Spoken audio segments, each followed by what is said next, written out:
Değerli izləyicilər, videonu bəyənib kanala abunə olun ki, hər kəs son xəbərlərdən anında məlumatlansın. Ötən gecə paytaxtın Səbail rayonunda müğənni Vlada Axundovanın öldüyü yol qəzasının təfərrüatları məlum olub.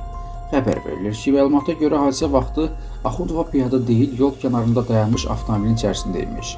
Belə ki, saat 21 radələrində Yeni Salyan yolu 20-nin qarşısında Dövlət Baraq Meydanının yanı Salyan rayon sakini 2002-ci il təvəllüdlü Seyfullah Yusufoğlu Mehdizadə idarə etdiyi Hyundai Elantra markalı 77 SC 148 dövlət qeydiyyat nişanlı avtomobillə yolun kənarında dayanmış və Sadiq İsaqova məxsus Toyota markalı 01 CH 477 nömrəli avtomobili arxadan vurub. Nəticədə İsaqovun maşınında olan paytaxt sakini 1988-ci il təvəllüdlü Vlada Vladislavna Axundova hadisə yerində ölüb. Mehdizadənin sərnişini olan 97-ci il təvəllüdlü Bahar Məcidova isə xəstəxanaya yerləşdirilib, onun vəziyyəti orta ağırdır. Faktla bağlı araşdırmalar davam etdirilir.